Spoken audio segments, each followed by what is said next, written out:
LJP supremo Chirag Paswan ने JDU पर करारा हमला किया है। इस वक्त की बड़ी खबर न्यूज 24 से एक्सक्लूसिव बातचीत में चिराग पासवान ने कहा कि इस चुनाव में जेडीयू की सीट 2 अंकों में भी नहीं आएंगी। वहीं चिराग पासवान ने यह भी कहा कि जब बीजेपी के नेता हमारे लिए वोट कटवा शब्द का इस्तेमाल करते हैं तो बहुत दुख होता है।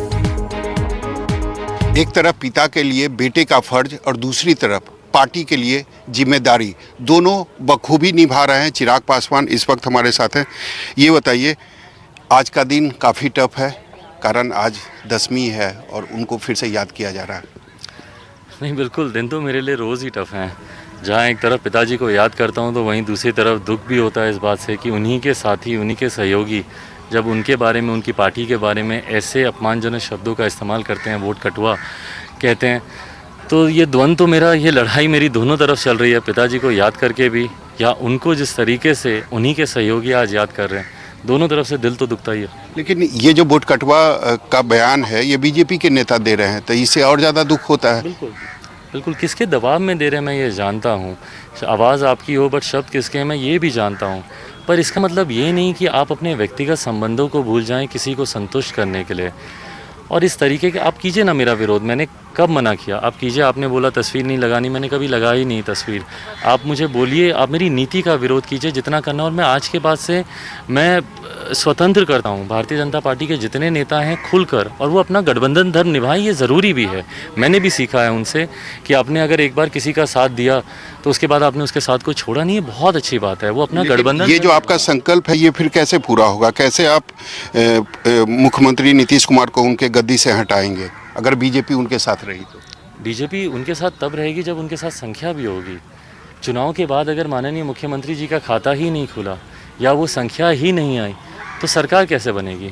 सरकार बनने के लिए संख्या, और जिस तरीके से आक्रोश है जनता में, संख्या सरकार के पास आए। मुझे नहीं लगता सरकार का मतलब जदयू। मुझे पूरा विश्वास है कि भाजपा के तमाम प्रत्याशी बहुत अच्छा प्रदर्शन करेंगे और तमाम प्रत्याशियों को मेरा समर्थन भी है। कल मैंने अपनी छोटी बहन जमुई से जो चुनाव लड़ रही हैं, श्रेयसी जी, उनके लिए मैंने अपना समर्थन किया। और मैं ये समर्थन भाजपा के हर एक प्रत्याशी के लिए करूंगा, और हर एक जगह जहाँ पे भाजपा के प्रत्याशी चुनाव लड़ रहे हैं वहाँ पर मेरे कार्यकर्ताओं से मेरा अनुरोध होगा कि वहाँ पर उन सीटों पर उनका समर्थन करें। बस उन सीटों को छोड़कर जहाँ पे 5 सीटें ऐसी भी हैं जो भाजपा 5 सीटें पर बीजेपी के सामने आपने अपना उम्मीदवार, हम लोग फ्रेंडली फाइट में हैं। बस उन सीटों को छोड़कर भाजपा के हर एक प्रत्याशी को जिताने में लोजपा की एक अहम भूमिका रहेगी। और मेरा विश्वास है कि भाजपा को अधिकांश सीटें जितनी वो लड़ रहे हैं उसमें उनका स्ट्राइक रेट बहुत अच्छा रहेगा, पर उतना ही बुरा strike rate Janata Dal United का रहेगा। और चुनाव परिणामों के पश्चात भाजपा के नेतृत्व में भाजपा लोजपा सरकार बनेगी। एक आखिरी सवाल, कब से आप चुनाव प्रचार में निकलेंगे? क्योंकि बिहार की जनता जो है वह इंतजार कर रही है। 21 तारीख से, अभी 2 दिन की रस्में और हैं। कल गाँव जाऊँगा पापा को लेकर, उनकी अस्थियों को लेकर, और उसके बाद 21 तारीख से अभी भी खैर रणभूमि में ही हूँ।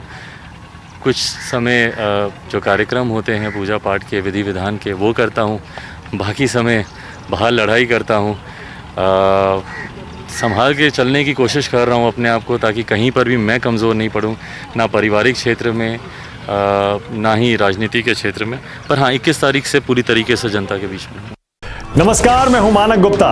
अगर आपको हमारा ये वीडियो पसंद आया हो तो इसे लाइक और शेयर जरूर करें, और हाँ, हमें सब्सक्राइब और फॉलो करना ना भूलें ताकि आप देश और दुनिया की कोई खबर मिस ना करें।